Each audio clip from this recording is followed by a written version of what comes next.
Бұл тапсырмадағы сендердің мақсаттарың екінші мақсат, яғни қайда таралатындығын анықтайсыңдар. Жалпы ұпайларыңыз 3 ұпай жинайсыңдар. Әр екі біріктірген, сәйкестендірген тақырыптар үшін 1 ұпай аламыз. Яғни бізде нешеуін біріктіруіміз керек? 6 минерал ресурс берілген, әрқайсы екеуі бізде 1 ұпай болып есептеледі. Сонда екеуі 1 ұпайдан қанша ұпай болады? Біз керек түрі 3 ұпай болады. Яғни 6 минералды ресурсты таралған жерлерді жазып шығу арқылы.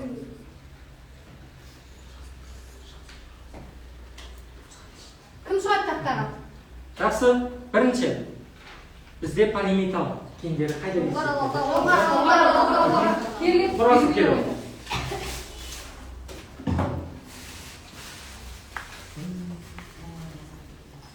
Қай жерден?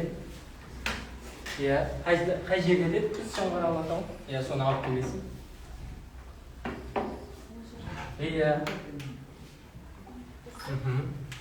Келесі, бізде екінші тұрған алтын кен орнына қайда келсің?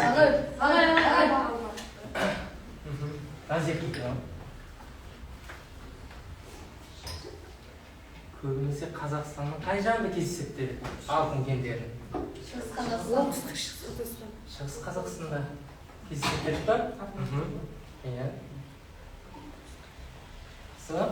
Келесі, бізде күміс кен орындары қайда болады? Дұрыс айтасыз. Орталық Қазақстанның оңтүстігінде дедік, яғни қай көлдің жанында дедік? Үлкен кен орны? Балқаш. Балқаш көлінің маңында дедік. Жақсы, отырамын. Келесі бізде мыс. Қазақстан қай бөлімінде дедік? Орталық Қазақстанда дедік. Орталық Қазақстанда жезтастан басылары. Шықпаған оқушыларға. Кемір кендері көбінесе Қостанай облысы жақты кездеседі. Қостанай облысы қайда еді бізде? Қаншада? Дұрыс айтасың, яғни жақын тұра. Қостанай қаласының маңында кен орындарда кездеседі екен. Келесі бізде күнделікті қолданылған ас тұзымыз қайда кездеседі? Сарымшкент.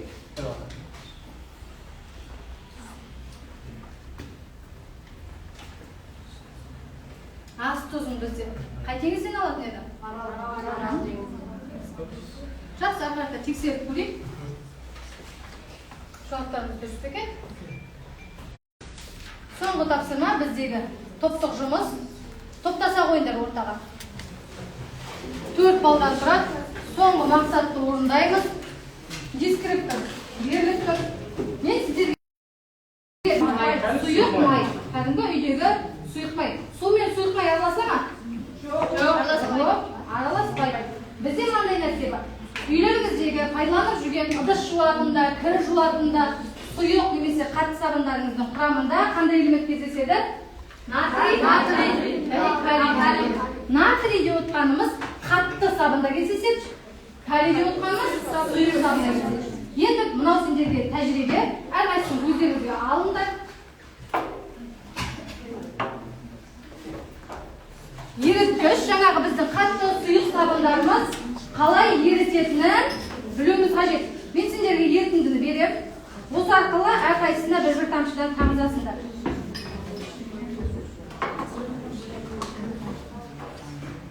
Мынада тамшы тамызып, араластырып көріңдер мынада. Қалай болады екен? Тамшы арқылы тамызамыз. Қандай тәжірибе жүрген? Бірінші сендер сабынның әсерінен майдың ыдырауын анықтау керексіңдер. Сабынның құрамындағы элементті табу керексіңдер. Сабынның құрамындағы элементтің орнын, қасиетін сипаттау қажетсіңдер. Және тәжірибеге қорытынды жасау қажет. Жасап жатыңыздар? Көбірек тамызыңдар. Өйткені көбірек сұйық май қойдым мен оның ішіне. Түгел құйсаңдар да болады сол берілген ерітіндіні.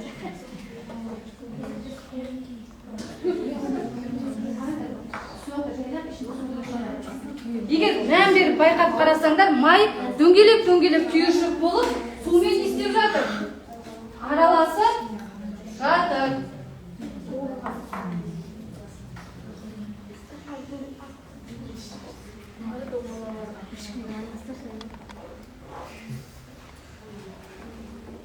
Aralastırыңдар. Сұйықтмаймен араласып кету керек суларыңыз. Араластырыңдар. Тез араластырсаңдар кішкене. Араластырма сұйықтмаймен.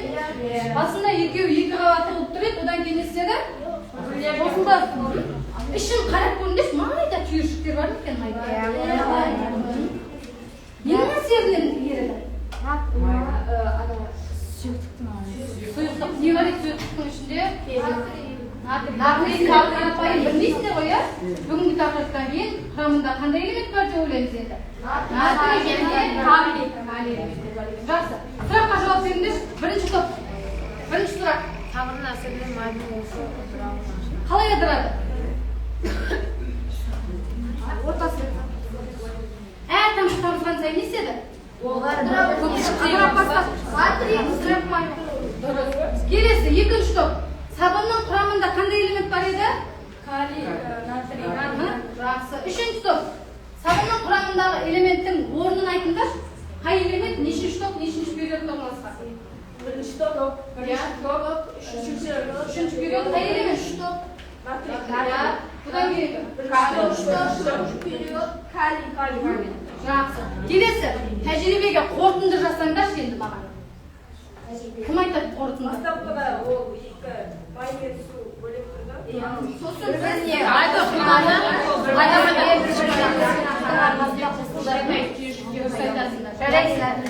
Мақсаттарыңа жеттіңдер ма? Жеттік, отырыңдар. 4 балды қоямыз өзіміздің тапсырмамызға. Жақсы. Бүгінгі сабақ түсінікті болды ма? Не туралы болады? Не туралы болды бүгінгі сабақ? Қараңдар, осы бүгінгі сабақты сендер түсіндіңдер ме екен, түсінбедіңдер ме екен? Не сендер лагерь баланы салып жіберейікші? Түген тақтаға қараймыз. Сілтілік металл, инертті газ және галоген деп қойдық. Мен кез келген біреуін айтамын, сендер қайсыны жататын айтасыңдар. Түсіндік па? Калий. Дұрыс. Рубидий.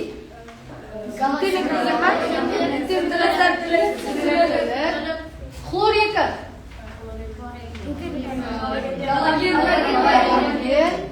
Литий. Литий. Гелий.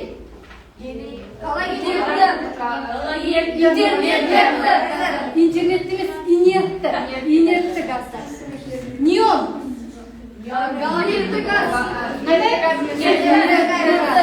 Дұрыс. Натрий. Дұрыс. Келесі, біз енді кішкене теориялық жағын қарастырайық, иә? 8-ші А топшаның элементтері қалай аталатын еді? Қандай? Инертті. Дұрыс. 7-ші топшаның элементтері? Галогендер. Дұрыс. Келесі. Химиялық инертті элементтер. Дұрыс. Келесі. От жоқ мына жерде екен. Белсенді бейметалдар. Галоген.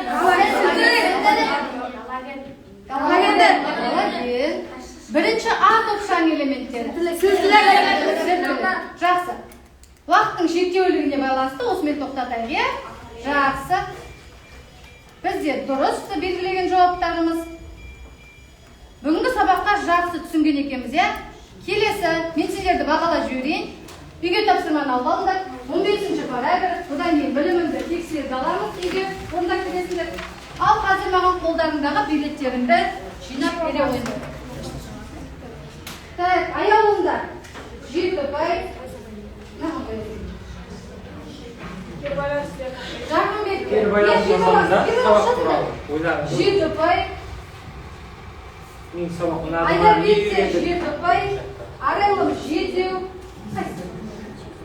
Нұртаста 9 ұпай дұрыс жарайсың. Назеркеде 9 ұпай. Сұлтанда 7 ұпай. Айланада 7 ма? 7 ұпай. Ақнұрда 9 жарайсың. Oyna. 6 ұпай қайтып кетті. 10 ұпай жинадың өмірсің, жарайсың. Сен де айтып па? Қарай бұна. Сен сағынышта 10 ұпай жинадың да? Ай боласыда. 10. Нұртбек кеше 9 ұпай жарайсың. Түсіндің бе сабаққан Нұртбек? Жаңа 7 ұпай. Кербайланыстарыңыз жазыңдар да маған тапсырып беріңдер, иә? Үйге тапсырма түсінікті ма? Иә. Үйге тапсырма түсінікті болса, билеттерін жинап беріңдер. Bir қаладан екінші қалаға келіп, түстік па? Иә. Түстік. Жаңа тақырыпты түсіндік. Сабақ бар ма? Иә. Кіріктірген сабақ жақсы екен? Иә.